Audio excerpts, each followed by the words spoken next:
Have you ever wondered about the legacy of ancient figures who shaped our history? Let's delve into a story that stretches back thousands of years, a story of Abraham and Keturah. This isn't just a tale lost in the sands of time. It's a journey that connects us to the past and echoes in our present. In this video, we will be exploring the descendants of these two biblical figures and using logical interpretations from various texts to deduce where their descendants are located present day. Let's get to it. You've probably heard of Abraham, a key figure in the Bible, known for his faith and leadership. But today, we're zooming in on a less talked about chapter of his life, his marriage to Keturah, briefly, to set the stage for our discourse. Now, she's often overshadowed by Hagar, another significant figure in Abraham's life. But hold on, Keturah is a whole different story. I have a video on this channel focused exclusively on Keturah's story, so you can check it out if you are interested. Unlike Hagar, Keturah steps into Abraham's life later, after Sarah's death, as the Bible states in Genesis 25:1. However, diving deeper into the distinction between Keturah and Hagar, we find a fascinating blend of biblical narrative, rabbinic interpretation, and a dash of historical mystery. Let's break it down, shall we? First off, the basics. Keturah and Hagar are two women linked to Abraham, the patriarch known for his pivotal role in biblical history. Now, while the Torah explicitly mentions Keturah as Abraham's wife, after Sarah's death, there's a twist in the tale. Some scholars and commentators, like the esteemed Rashi, boldly suggest that Keturah was, in fact, Hagar. This idea stems from rabbinic sources and hinges on interpretations of her name and actions. You see, Rashi points out that Keturah was named so because her deeds were as pleasing as incense. Moreover, from the day she left Abraham, she remained chaste, not coupling with any man.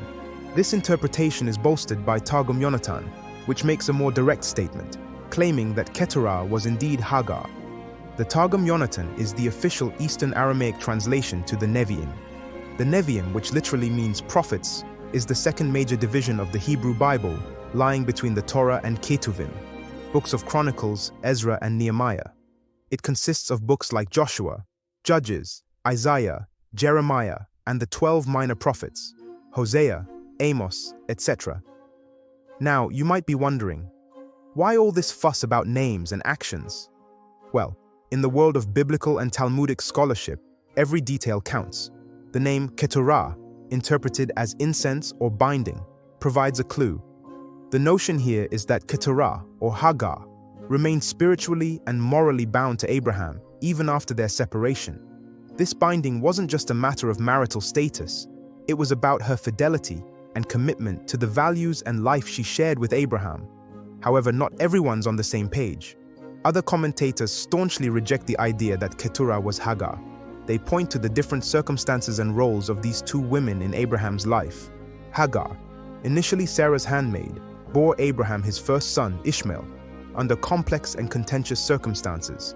Keturah, on the other hand, enters the picture later, after Sarah's death, and bears Abraham additional children, expanding his lineage in a different direction. The debate also delves into the realms of sociology and anthropology. Some scholars, applying a structuralist approach, suggest that focusing on whether Keturah and Hagar are the same person misses the point. Instead, they argue, what matters is the role these women play in the broader narrative, their relationships with Abraham, their sons, and their place in the divine plan.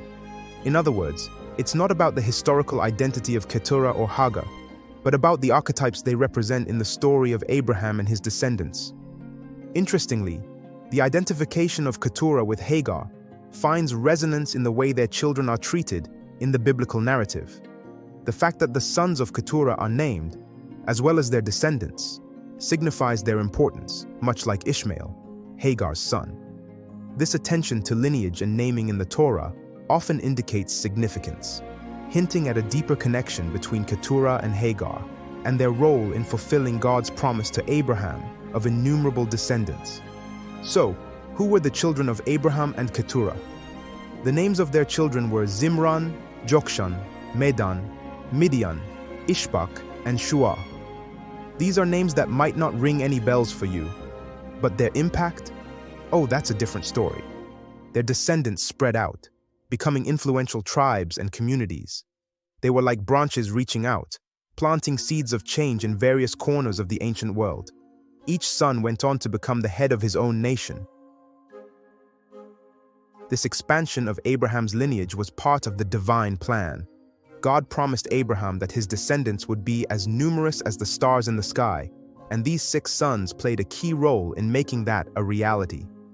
When it comes to Abraham and Keturah's offspring, the Midianites are a standout bunch. But let's not stop there.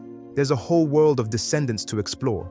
Starting with the Midianites, these folks are direct descendants of Midian, one of Abraham and Keturah's sons. They settled in the land east of the Gulf of Aqaba, exhibiting nomadic traits as their history progressed. The Midianites played a significant role in biblical events, and their interactions with the Israelites were, let's just say, complicated. Moses, after fleeing Egypt, spent 40 years in Midian, marrying Zipporah, a Midianite. This connection between Moses and the Midianites is fascinating because it ties them directly to pivotal moments in biblical history, like the Exodus. But the relationship between the Israelites and the Midianites had its ups and downs. At one point, God commanded the Israelites to treat the Midianites as enemies due to their deceptive actions during the Peor incident mentioned in Numbers 25. But let's zoom out a bit. The Midianites, along with other descendants of Keturah, spread across the Arabian Peninsula and beyond. They were known for their camel caravans, trading in goods like gold and incense, as mentioned in Isaiah 60 verses 6. These caravans were not just a trade mechanism, they were a symbol of the widespread influence and reach of Abraham's descendants through Keturah. Keturah's other sons also made their mark. Jokshan fathered Sheba and Dedan. Remember the Queen of Sheba who visited King Solomon? That's the lineage we're talking about. Dedan's descendants, known as the Dedanites, were involved in trade and had their own kingdom. These connections highlight the economic and political influence Abraham's descendants wielded in ancient times. It's not just about historical significance. These descendants played a role in fulfilling God's promise to Abraham of making his offspring as numerous as the stars. The Midianites and their kin were more than just tribes wandering the desert. They were part of a divine plan, contributing to the rich tapestry of biblical history. You see, the story of Abraham and Keturah isn't just a series of names in an ancient book. It's a narrative of migration, intermarriage, and cultural fusion. Their descendants didn't just stay put. They moved, they interacted, they married. This melting pot of cultures shaped identities in places like Yemen, Oman, Ethiopia, and Somalia. How so? Let's examine. Yemen's Sabean kingdom, which emerged around the 11th century BC, is believed to be connected to the biblical Sheba. The Sabeans, possibly descended from Abraham and Keturah, were notable for their prosperity, architectural marvels like the Great Dam of Marib, and their influence on trade routes. The Sabean kingdom was located in what is now the Asir region in southwestern Saudi Arabia, and its capital Marib is located near what is now Yemen's modern capital, Sana'a. Their control over trade, especially across the Bab el-Mandeb Strait, was crucial in connecting various civilizations. Evidence of Sabean influence is also found in Eritrea and northern Ethiopia, suggesting a broader cultural and architectural impact. The connection between the Queen of Sheba and Ethiopian history indicates a cultural exchange between Yemen and Ethiopia, likely facilitated by the descendants of Sheba and Dedan.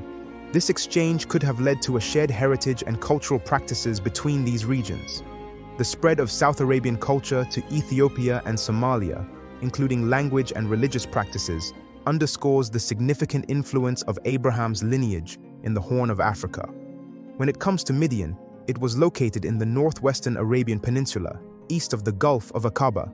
This area overlaps with parts of present-day northwest Saudi Arabia and southern Jordan. Modern archaeologists associate Midian with northwestern Arabia, along the Gulf of Aqaba. They have uncovered evidence of a Bronze Age civilization in this area that matches the biblical time frame of Moses, confirming the existence of a prosperous Midianite society. Sites like Madian and Jabal al-Lawz have been identified by archaeologists, revealing ruins of temples, homes, and evidence of Midianite worship practices. Some scholars also believe that modern-day Bedouin tribes in the Midian region of Saudi Arabia, such as the Huwaitat and Garashi, may be descendants of the ancient Midianites. These tribes share cultural and linguistic similarities with their Midianite predecessors. You see, the story of Abraham and Keturah is a reminder of how our histories are interconnected and how ancestral threads weave through generations and across continents. It underscores a profound biblical truth about the interconnectedness of humanity. It exemplifies how deeply intertwined our histories and lineages are, transcending geographical, cultural, and temporal boundaries. This interconnectedness is a reflection of God's plan, as depicted in the Bible. The scriptures emphasize the unity and mutual origin of humanity. In Acts 17 verses 26, it is said, "From one man he made all the nations, that they should inhabit the whole earth, and he marked out their appointed times in history and the boundaries of their lands." This verse suggests that all people, regardless of race or background, are part of a single, divine creation. In the modern context, this principle of interconnectedness and love has profound implications. Many of today's issues, such as racial strife, religious conflicts, and cultural misunderstandings, stem from a lack of recognition of our shared humanity. Acknowledging our interconnected heritage and following the biblical commandment to love and care for one another can be a powerful antidote to these divisions. What do you think? Be sure to let us know your thoughts in the comments, and as always, please like and subscribe for more content just like this. Until next time.